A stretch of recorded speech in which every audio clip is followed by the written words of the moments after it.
There's a moment that changes everything, when the world you knew just stops existing. For me, it happened on a Wednesday during third period. I'm going to tell you what really happened that day. Not the version the school district put in their reports, not the watered-down story they fed to the news. The truth, the kind that keeps me awake at night, that makes my hands shake when I try to write it down. Because someone needs to know what a teacher's ego can actually cost. It started normal, completely boringly normal. I woke up that Wednesday feeling fine.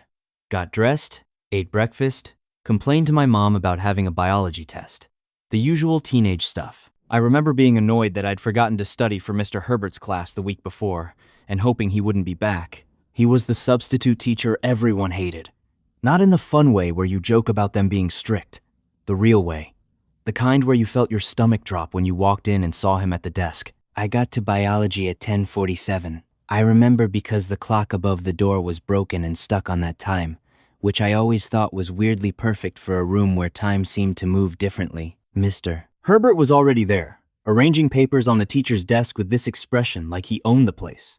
22 of us filed in, took our assigned seats, got out our notebooks, normal Wednesday morning things. At 10:52, the pain started. Not pain like stubbing your toe or getting a headache. Pain that made the room tilt, sharp and sudden, right in my side, like someone had jabbed a hot poker between my ribs.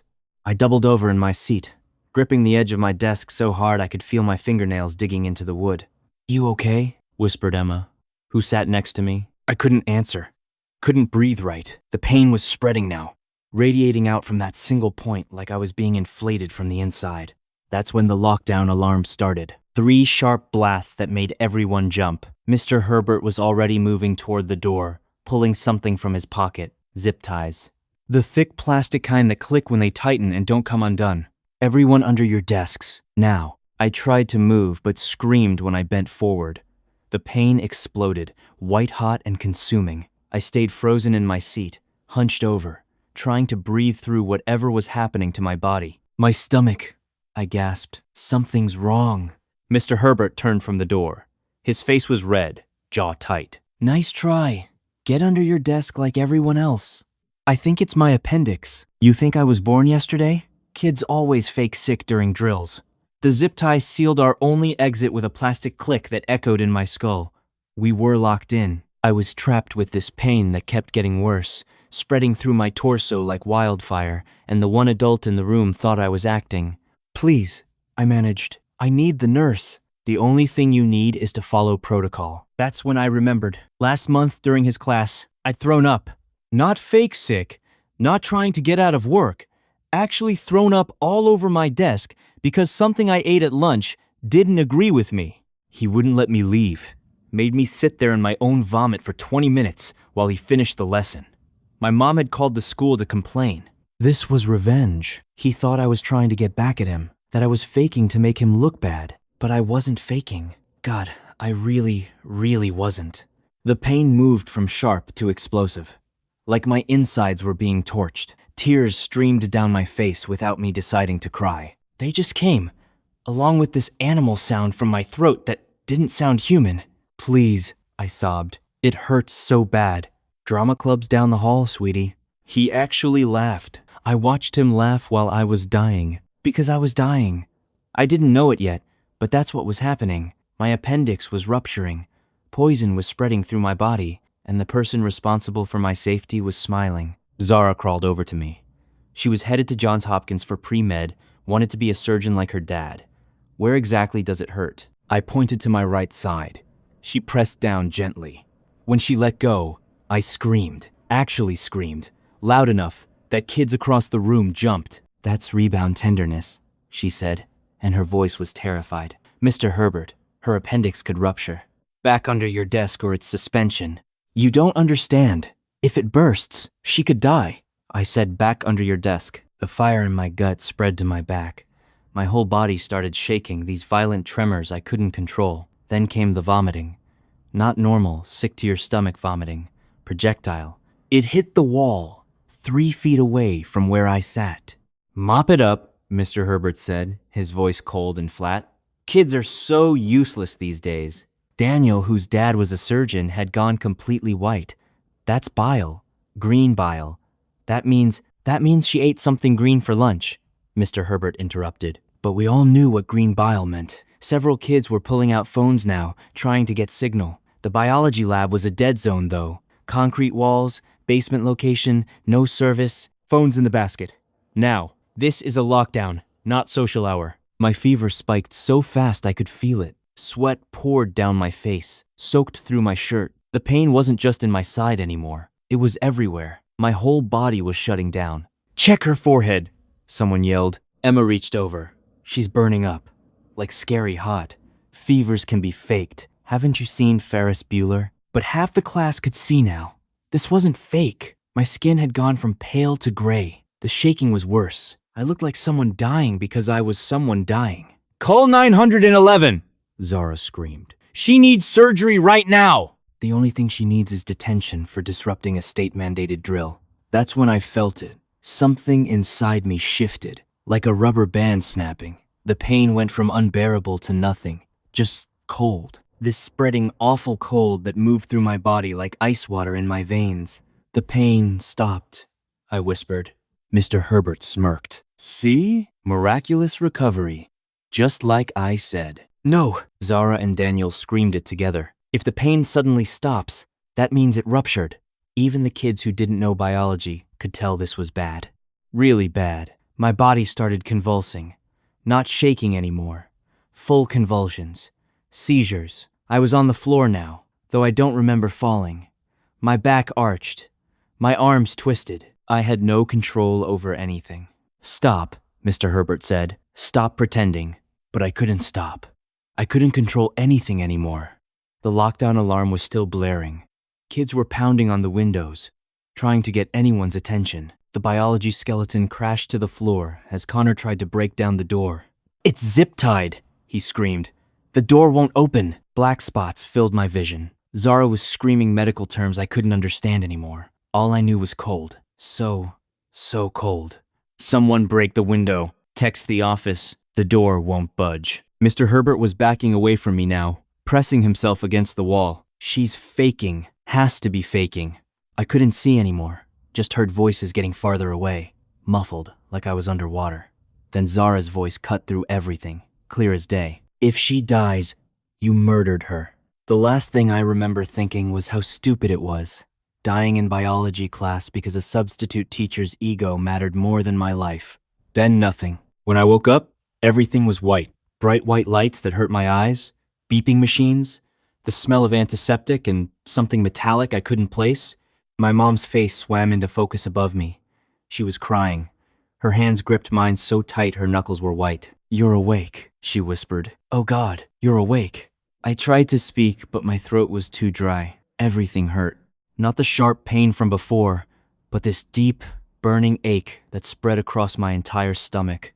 A surgeon appeared at the foot of my bed. Older guy, with tired eyes and a clipboard. He started talking to my mom, pointing to different parts of a diagram of a stomach. "We had to remove 8 inches of her intestine," he was saying. "Half her colon. The infection had spread to 3 other organs." I couldn't process what he was saying. 8 inches, half my colon, 3 organs. How long was I out? I managed to croak. 3 days, Mom said. She squeezed my hand tighter. "You've been unconscious for 3 days. The surgeon pulled out his phone and started swiping through photos. Medical photos. Of the inside of someone's body. My body, I realized with horror. Black tissue where there should have been healthy pink. The infection spreading through my insides like spilled ink. 5 more minutes, he said, pointing to one particularly dark section. And this would have reached your liver. There wouldn't have been anything left to save. He kept talking, using words like peritonitis and sepsis and septic shock. Mom nodded like she understood, but I could see her hands shaking. "Technically," the surgeon said quietly, looking at me now, "you died on the operating table. For 38 seconds, your heart stopped. We brought you back, but it was close. 38 seconds. I'd been dead for 38 seconds. "What happened?" I whispered. "After I blacked out?" Mom's face hardened. "The other kids in your class broke the window. Got the attention of a teacher in the hallway. By the time the paramedics got to you, you'd been without medical attention for almost 40 minutes. 40 minutes. While my appendix ruptured and poison spread through my body, I'd been locked in a classroom for 40 minutes. "Where's Mr. Herbert?" "Suspended," Mom said, and her voice had this edge I'd never heard before. 2 weeks. 2 weeks. I'd almost died and he got 2 weeks. That first night in the hospital was the worst. Every time the monitors beeped to check my vitals, my whole body would tense up. In my foggy, drugged state, the beeping sounded like the lockdown alarm. I'd wake up screaming about being trapped under the desk, clawing at the blankets like they were zip ties. The nurses had to hold me down while I thrashed around, pulling at my stitches. They sedated me twice when I couldn't stop hyperventilating. A night nurse named Sarah came in during one of my panic attacks. She checked my IV, then pulled out a small notebook from her pocket and started writing. Fast, angry writing. "What are you doing?" Mom asked. Sarah glanced at the door, making sure no one was listening. "Documenting everything for my own records. I've never seen someone so young nearly die from something so preventable." She wrote her personal phone number on a napkin and pressed it into Mom's hand. "Call me if you need someone to explain what I saw here, in terms a jury would understand." The way she said jury made something in my chest tighten. The next morning, Mom's phone rang. I could tell from her face it was the school. The principal's voice was loud enough that I could hear him talking about my extended absence and arranging makeup work. Then he mentioned that Mr. Herbert had received his 2-week suspension for the incident. Mom's voice went so quiet and cold that I'd never heard her sound like that before. "Do you understand that my daughter literally died for 38 seconds on an operating table?" The principal stuttered something about district policy. Mom hung up on him mid-sentence. My phone had been buzzing all morning on the bedside table. When I finally had enough strength to check it, I saw Zara had created a group chat with all 22 kids from that classroom. The messages were flying, everyone typing at once. How angry they were, what they remembered, how Herbert only got 2 weeks. Daniel said his dad was reviewing my medical records and would write up an explanation of how serious a ruptured appendix actually is. People were sending screenshots of texts from their parents, some supportive, some saying not to get involved, to let it go. But everyone in that room knew what they'd seen. I spent the next hour typing with shaking hands. Every detail I could remember before the drugs made it fuzzy. Every word Herbert said. The way he smiled when I first complained. How he stepped over my convulsing body to maintain door security. The details felt important, even though remembering made me want to throw up. This sick feeling that wasn't from the surgery, but from knowing he'd wanted me to suffer. Mom helped me organize it into a timeline, minute by minute from when the pain started to when I blacked out. 2 days later, a thick envelope arrived from the school, paperwork for something called a 504 plan meeting to discuss my medical accommodations when I returned. Mom read through it and started laughing. Not a happy laugh. This bitter, scared sound I'd never heard from her before. "They're more worried about covering themselves legally than whether you can even digest food anymore," she said, pointing to sections about liability waivers and hold harmless agreements. The paperwork never mentioned Herbert by name, just kept referring to an unfortunate incident during a safety drill. I was in the hospital for 8 days total. 8 days of pain meds and physical therapy and doctors poking at my incisions. 8 days of watching my mom age 10 years from stress and fear. When I finally went home, I couldn't walk upstairs without getting winded. Couldn't eat anything solid. Mom had to blend all my food because my stomach couldn't handle anything else. I stood on the scale one morning and almost fell over. 15 pounds gone in less than 2 weeks. My clothes hung off me like I was wearing someone else's body. 2 weeks after the surgery, my doctor said I could try going back to school for half a day, just to see how I handled it. Mom drove me there early, before the hallways got crowded. I thought I was doing okay. I really did. Until we walked past the biology room. My whole body locked up. I couldn't breathe. This crushing feeling like the walls were closing in, like I was back under that desk with the alarm blaring and Herbert standing over me smiling. I ran.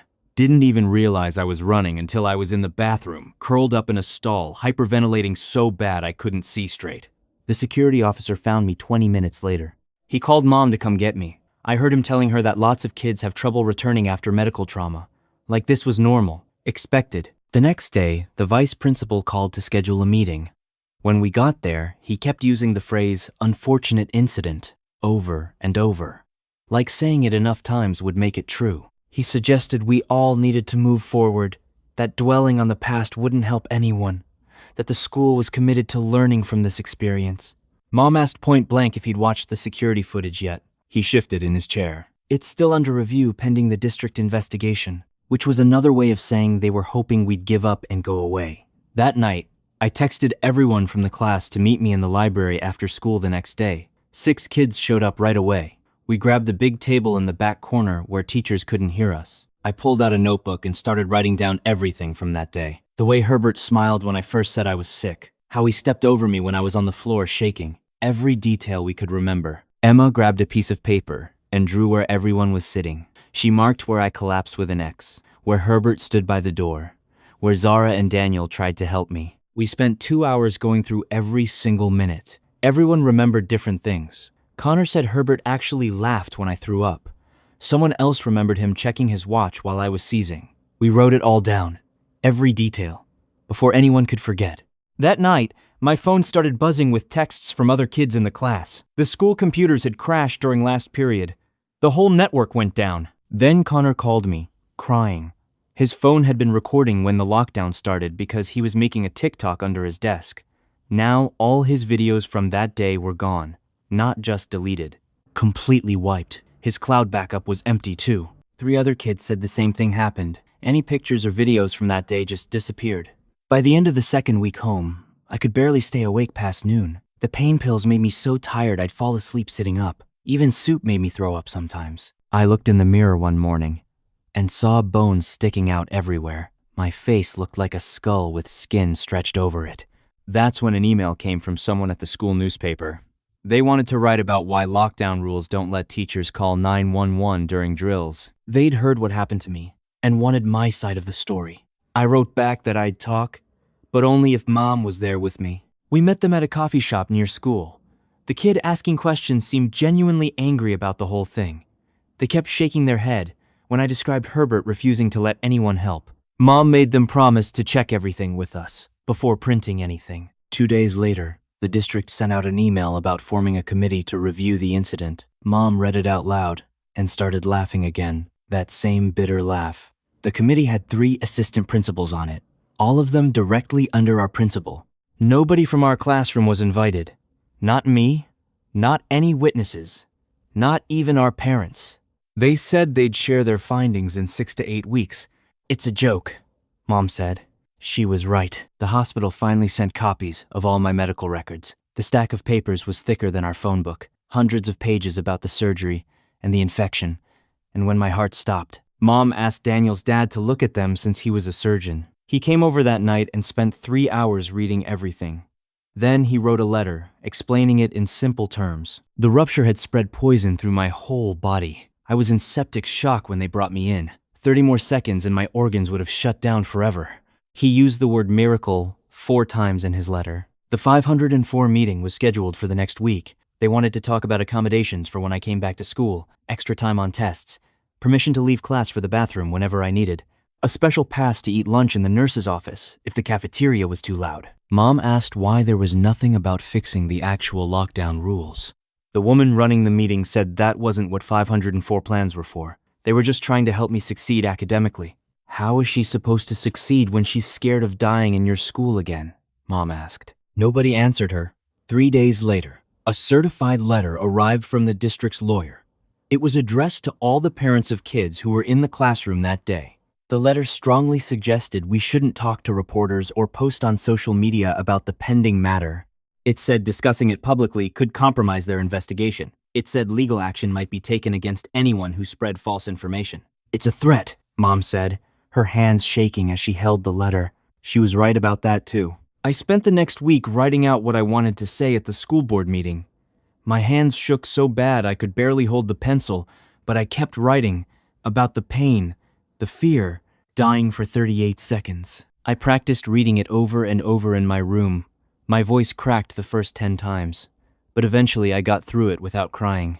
Mom said I was brave, but I didn't feel brave. I just felt angry. The night of the board meeting, my stomach hurt almost as bad as when my appendix burst. Mom held my hand while we waited for my turn to speak. The room was packed with people. When they called my name, I walked to the podium on shaking legs, looked out at 200 faces staring back at me.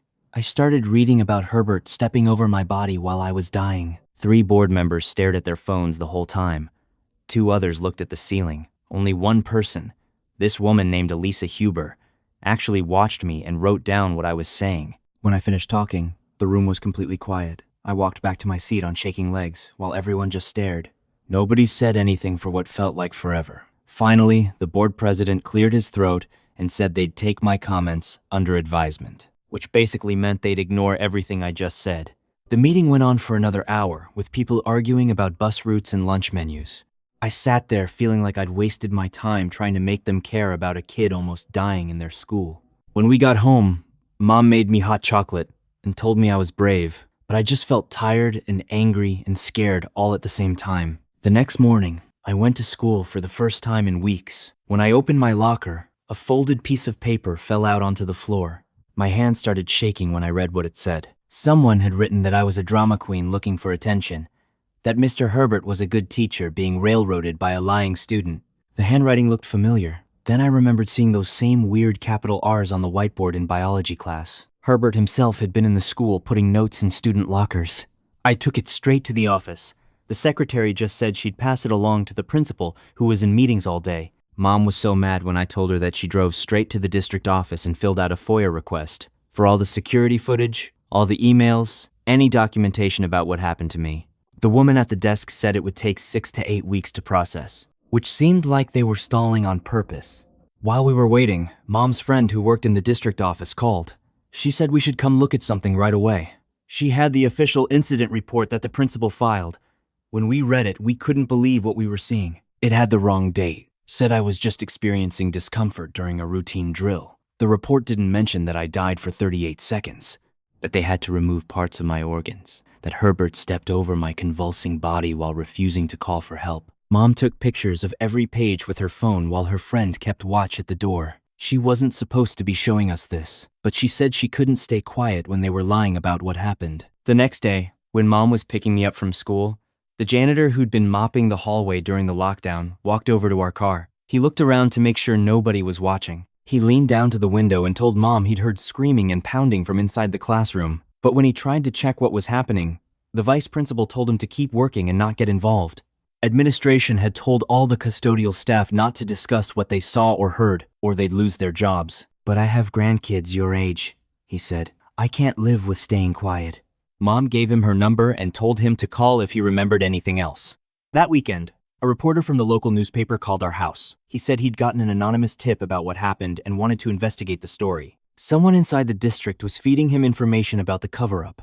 He had copies of emails between administrators discussing how to minimize the situation. He came over with a recorder and interviewed me for 3 hours about every detail I could remember. Mom sat next to me, holding my hand when I started crying. The article wouldn't come out for another week, but at least someone was finally going to tell the truth about what really happened in that classroom. Monday morning in chemistry class, someone dropped their textbook. It made this huge bang that sounded exactly like Connor hitting the door, trying to break it down. Before I even knew what was happening, I was under my desk, curled up in a ball, sobbing and shaking. I couldn't breathe, couldn't stop seeing Herbert's face smiling at me while I was dying. The teacher had to clear the whole room. The counselor came and sat on the floor next to me, talking in this quiet voice until I could finally crawl back out. But by then, everyone in the school knew I'd had a total meltdown. The counselor walked me to the nurse's office where Mom came to pick me up. We went straight to meet with a lawyer who specialized in educational negligence cases. She looked through all our documentation and said we had one of the strongest cases she'd ever seen, but she warned us the district would try to blame me for not being clear enough about my symptoms. Even though I'd literally been screaming that my appendix was rupturing. She said they'd drag this out for years if they could, try to make my life so miserable that we'd give up and go away. We're not going anywhere, Mom said, her voice steel, until they admit what they did. 2 days later, the district released a statement, calling the whole thing a learning opportunity, announcing new training for substitute teachers. But they never once mentioned Herbert by name. Never said that I almost died. The statement made it sound like it was just a misunderstanding during a drill, that they were being proactive about improving their procedures, when really they were just trying to make it go away. That afternoon at the grocery store, I was getting milk while Mom was at the deli counter. I heard 2 parents from school talking in the next aisle about how I was trying to ruin a good man's career over a simple misunderstanding. They said Herbert had been teaching for 20 years, that one dramatic teenager shouldn't be able to destroy his reputation. I wanted to scream at them that he literally watched me die, but I just stood there holding the milk and trying not to cry. When we got home, there was a letter from the insurance company. They were denying coverage for my follow-up treatments, said they weren't directly related to the initial emergency. even though the whole reason I needed ongoing care was because the infection had spread so far while Herbert kept me locked in that room. The bills were already over $30,000 and climbing every day. Mom was working extra shifts to try to pay them while also taking time off for all my appointments and meetings with lawyers. The next morning, Elisa Huber called Mom, the board member who'd actually listened to me at the meeting. She said she had contacts at the State Department of Education who were really interested in what happened. She'd been on the phone with them for 2 hours the night before, going through all the details. They were shocked that a teacher would lock a dying student in a classroom. Mom put her on speaker. Elisa explained that the district wasn't taking this seriously enough, so she was going around them to get a real investigation started. Her friend at the state level had already opened a file and was gathering information about our district's safety protocols. While Mom was talking to her, I searched online for Mr. Herbert's name, found something that made my stomach drop. There were 2 old news articles from different schools where parents had complained about him not letting sick kids leave his classroom. One kid had thrown up all over his desk, and Herbert made him sit there for another 40 minutes. Another student had a severe asthma attack, and he told her she was being dramatic. The district had to have known about these complaints when they hired him, but they were so desperate for substitute teachers, they didn't care. I screenshot everything and sent it to our lawyer. She called back within 10 minutes. "This changes everything," she said. That afternoon, the teachers' union rep showed up at our house, this fake, concerned look on his face. He sat on our couch, explaining how the union had to defend Mr. Herbert. Even though several teachers had privately told him they were disgusted by what happened, his hands were tied by union rules. They had to provide legal support no matter what Herbert did. Mom asked him how he could sleep at night defending someone who almost killed a student. He just shrugged and said it was his job. After he left, I went to text my best friend Jenna about what a jerk he was, but she didn't respond. She hadn't answered any of my texts for 3 days. Finally, I called her. She picked up, but sounded weird and distant. Her parents didn't want her hanging out with me anymore. We were causing trouble for the school and making everyone look bad. They thought I was being dramatic, that I should just move on. I hung up and cried harder than I had since the surgery. The betrayal hurt as much as the scars across my stomach. Zara and Daniel came over that weekend with a huge binder and all my medical records. They'd spent days creating this detailed timeline showing exactly how preventable my near death was. Daniel had his dad help with the medical parts. They mapped out every single second, from when I first felt pain to when my heart stopped. The timeline showed that if Herbert had let me leave when I first asked, my appendix wouldn't have ruptured at all. If he'd let me go when Zara identified the symptoms, the infection wouldn't have spread. Even if he'd unlocked the door when I started convulsing, they could have saved more of my intestines. We color-coded everything. Added notes from medical journals about appendicitis symptoms and treatment windows. The whole thing was 20 pages of proof that Herbert's ego had nearly killed me. The second board meeting was even more crowded than the first. Parents standing in the aisles and hallway because every seat was taken. I stood up with our timeline and started explaining each critical moment where Herbert could have saved me. The board members kept looking at their phones and whispering to each other while I talked. When I finished, they went into a private discussion for 20 minutes, then came back and announced they were tabling the discussion pending further review. 4 board members voted to delay. Only Elisa voted to take immediate action. I realized right then that they were just hoping we'd get tired and give up. Our lawyer had warned us this would happen, so she was ready with the next move. She filed a formal notice of claim against the district the next morning, started a legal clock they couldn't ignore. The district had 90 days to respond or we could move forward with a full lawsuit. Suddenly, the superintendent, who hadn't returned our calls for weeks, was calling Mom 3 times a day, wanting to resolve this amicably, saying we could work something out without all this legal mess. Mom told him the time for working things out was before I almost died. 3 days later, Mom was working her shift at the coffee shop when Mr. Herbert walked in. He sat in her section even though there were empty tables everywhere else. He just stared at her for a full hour without ordering anything, watching her every move. Finally, she got the manager, who asked Herbert to order something or leave. Herbert stood up slowly and walked out, but not before giving Mom this creepy smile. Mom was shaking when she called me. I could hear the fear in her voice. The next day, a letter showed up at our house with Herbert's name on the return address. Mom wanted to throw it away, but our lawyer said to keep everything for evidence. The letter said he was sorry we misunderstood his teaching methods, suggested we meet to clear the air, that this was all a big misunderstanding and he never meant for anyone to get hurt, that he was a good teacher with 20 years of experience, and one incident shouldn't define his whole career. Our lawyer told us to never respond, to document everything. She said this was classic intimidation tactics and proved he knew he was in trouble. Meanwhile, the State Department of Education had started their formal investigation. 2 investigators came to the school and interviewed all 22 witnesses from my biology class. They spent 3 hours with Zara and Daniel, going through our timeline, talked to Connor about trying to break down the door, interviewed Emma about checking my fever. Every single student told the same story about Herbert refusing to let me get help while I was dying. The investigators seemed genuinely shocked by what they heard, kept asking follow-up questions about why Herbert wouldn't unlock the door. 2 days later, Mom got an email from a teacher at a middle school 30 miles away. She said Herbert had done the same thing to her daughter 5 years ago when the girl had severe stomach cramps during his substitute teaching there. The daughter ended up in the hospital for 3 days with a ruptured ovarian cyst because Herbert wouldn't let her leave class. They never reported it because they were scared of causing trouble. But she'd been following our story in the news and wanted to help. She attached medical records and photos from her daughter's hospital stay, showing the exact dates Herbert was subbing at their school. Mom forwarded everything to our lawyer, who immediately added it to our growing pile of evidence about Herbert's pattern of denying students medical care. The next morning, the district's lawyer called with a settlement offer. They wanted to pay all our medical bills, plus an extra $100,000. But we'd have to sign an NDA and agree never to talk about what happened again, drop any criminal charges. Couldn't participate in the state investigation anymore. The lawyer kept saying this was a generous offer that would make everything go away quickly. Mom's hands were shaking as she held the phone on speaker while our lawyer listened in. The district wanted an answer within 48 hours or the offer would be withdrawn. Our lawyer said this was standard intimidation tactics, to make us panic and accept before thinking it through. That night, we sat at the kitchen table looking at the settlement papers. The medical bills were already over $200,000, and climbing with each follow-up appointment, the settlement would cover everything and leave us with money left over.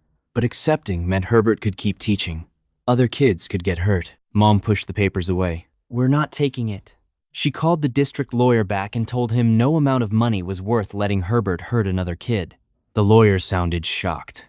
Kept asking if we understood we were turning down guaranteed money for an uncertain lawsuit. Mom hung up on him. 3 weeks later, the state investigation report came out. I remember Mom calling me into the kitchen to read it together. Her hands were shaking as she scrolled through the PDF on her laptop. They found 17 different safety violations in how the school handled my medical emergency. The report used words like grossly negligent and potentially criminal to describe the district's response. It detailed how Herbert violated basic emergency protocols by refusing to unlock the door, even after multiple students identified clear medical distress signals. The investigators had interviewed all 22 witnesses. Every single one confirmed Herbert ignored obvious signs I was dying. The report recommended immediate policy changes and suggested the district could face criminal charges for endangering a minor. Our lawyer printed 50 copies and made sure every news outlet in the state got one. The same week, all 22 witnesses from my bio class met at Zara's house to sign official affidavits. Each person wrote down exactly what they saw and heard that day in their own words. Emma drew another diagram showing where everyone was positioned when I collapsed. Daniel included medical explanations. His dad helped him write about what happens when an appendix ruptures. Connor's parents had hired a tech expert who managed to recover 30 seconds of video from his phone that the district's IT wipe had missed. The grainy footage showed Herbert laughing while I writhed on the floor in obvious agony. You could hear kids screaming for help in the background while Herbert stood there smiling. The expert said the metadata proved it was filmed during the exact time of the incident. The district called an emergency board meeting for the following Tuesday to address the state report. This time, the auditorium was so packed that people were standing in the hallways watching on tablets connected to the live stream. Parents were demanding answers about why their kids' safety wasn't the top priority. The board members looked scared as angry parents shouted questions about the 17 violations. They tried to say they were implementing new protocols, but nobody wanted to hear excuses anymore. Elisa was the only board member who seemed genuinely upset about what happened, rather than just worried about lawsuits. After 3 hours of parents yelling, the board announced Herbert was suspended indefinitely without pay pending the criminal investigation. The union rep who'd been defending Herbert for months quietly left the meeting without commenting. Someone had shown him the recovered video before the meeting started. His face went white watching it. Our lawyer spent the next 2 weeks putting together the civil lawsuit.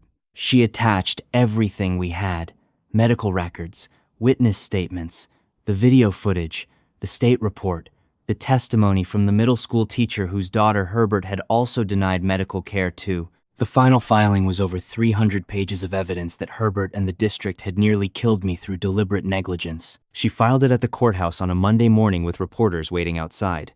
The lawsuit asked for damages to cover medical costs, pain and suffering, and punitive damages to make sure this never happened again. Parents started organizing meetings at the library to discuss running new candidates for school board. Elisa helped coordinate the campaign and found 3 parents willing to run on a platform of student safety. They held rallies outside the school, where hundreds of parents showed up with signs demanding accountability. The current board members, except Elisa, started getting calls demanding they resign. Local businesses put up signs supporting the safety campaign. The whole town was picking sides and most people were on ours. 2 months after the first surgery, I had to go back in because scar tissue was causing blockages. The surgeon said this was common with traumatic ruptures, but it meant another major operation. I remember crying in the pre-op room because I was so tired of hospitals, so tired of pain, so tired of everything. During the surgery, something went wrong, and I started bleeding internally. They had to open me up even more to find the source and stop it. I woke up 3 days later in the ICU with tubes everywhere and machines beeping constantly. Mom hadn't left the hospital the whole time and looked like she'd aged 10 years. The bills from this surgery alone were $70,000. Insurance was fighting coverage, saying it was a complication, not a new issue.